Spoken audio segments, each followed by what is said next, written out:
के बाद स्वागत है आप सभी का कार्यक्रम में एक बार फिर से। ब्रेक से पहले हमने एमसीएक्स को लेकर बातचीत की, सीरियसल को लेकर बातचीत करी, इंडेक्स पे ट्रेड और आज स्टॉक स्पेसिफिक ट्रेड पूरे हो चुके हैं।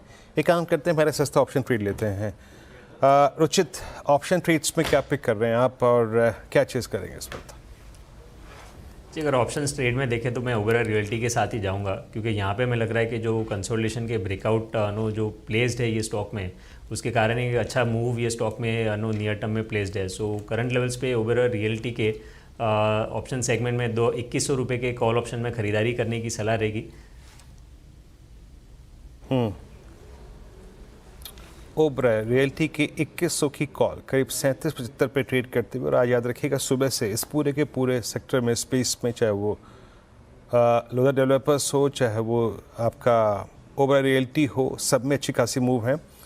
ये 2100 की कॉल आपको 37-75 पे लेनी है। रुचित, आपका टारगेट स्टॉप लॉस क्या होगा इसमें?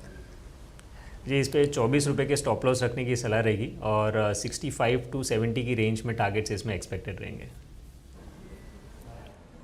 ओके, 65 to 70, करीब करीब 65 to 70 के, यानी ऑलमोस्ट ये ऑप्शन जो है वो डबल हो सकता है। मीनवाइल अब मैं थोड़ी सी स्कैनिंग करता हूँ और कुछ अच्छे स्टॉक्स या फिर इंट्राडे में जो स्विंग्स जनरेट हो रहे हैं उन पे फोकस करते हैं। एक बार लेके आइएगा आप केमिकल स्पेस में से टाटा केमिकल। दरअसल इसमें रोलोवर्स के वक्त, यानी जब सीरीज एक्सपायरी की नज़दीक आ गई थी, कुछ शॉर्ट कवरिंग विजिबल थी। 1128 पर डे हाई पर आके ट्रेड करता हुआ। रुचित, इस पूरी बास्केट में चाहे दीपक नाइट्राइट हो, चाहे नवीन फ्लोरिन हो, चाहे टाटा केमिकल हो, चाहे एसआरएफ हो, आज बहुत स्ट्रांगली अपनी वो ट्रेजेक्टरी से बाहर निकला टाटा केमिकल। आपका व्यू इस पर? काफ़ी समय से ये स्टॉक में हमने कंसोलिडेशन देखा है, लेकिन इसमें 1100-1120 कहीं ना कहीं एक रेजिस्टेंस था जिसका ब्रेकआउट आज हो रहा है। और नेक्स्ट हडल सीधा जो नवंबर स्टार्टिंग के हाइज में था 1160 से 70 की रेंज में वहाँ पर है। सो हमें लग रहा है कि जस्ट एक मोमेंटम बेसिस के ऊपर अगर ट्रेड करना है तो 1170-1160 के टारगेट्स एक्सपेक्ट किए जा सकती है। बट ब्रॉडली हमें लग रहा है कि 1080 से 1170 ये स्टॉक में आगे चल के ट्रेडिंग रेंज रहेगी। कि टाटा केमिकल 1128 पे ट्रेड करता हुआ, और मैं ख्याल से इस कार्यक्रम में मैं एक स्टॉक और चलते चलते मार्क कर देता हूँ जो कि शायद क्लोजिंग के पर्सपेक्टिव से इम्प्रेस कर रहा है, एक ट्रेजेक्ट्री को पार कर रहा है, वो है इंडियन होटल्स। अब जरा इसमें 800 की पुट लेके आइएगा। इंडियन होटल्स डे हाई पर ट्रेड कर रहा है। दरअसल इसने एक 25 नवंबर को अटैम्प्ट लिया था इस ट्रेजेक्ट्री को क्रॉस करने का, लेकिन सिंक हो गया आया क्योंकि ओवरबॉट था, इंडिकेटर्स थोड़े से ओवरबॉट थे। कूलिंग ऑफ हुई, 10 डेमा को रिविजिट किया और अब 803 पे। जरा एक बार देखते हैं कि इंट्राडे में 800 पे पुट राइटर्स को कन्विक्शन मिल रहा है कि नहीं मिल रहा है। देखिए, कभी भी कोई counter all time high create करने के बाद सिंक होकर 10 डेमा का जब बेस बनाए तो एक स्ट्रॉन्ग कन्विक्शन के लिए आपको देखना पड़ता है कि वो पुट राइटिंग है कि नहीं हुआ।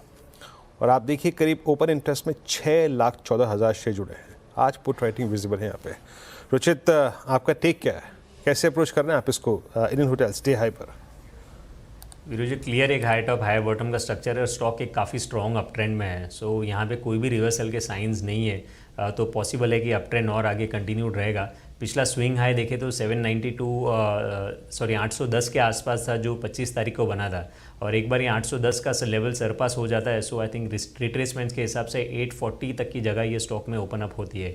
सो नो डाउट एक आउट परफॉर्मर रहा है ये स्टॉक पिछले कुछ महीनों में, और ये आउट परफॉर्मेंस आगे भी कंटिन्यू रह सकता है। ओके, इंडियन होटल्स 803 पे डे हाई पर आके ट्रेड करता हुआ। फिलहाल एक ब्रेक। बहुत बहुत शुक्रिया रुचित, आप इस कार्यक्रम में शामिल हुए। सभी स्टॉक्स इंडेक्सेस पर राय रखे आपने। आपसे अगली मुलाकात होगी आज कमाई अड्डा में अनुज के साथ, हर्षता के साथ। तब तक के लिए नमस्कार।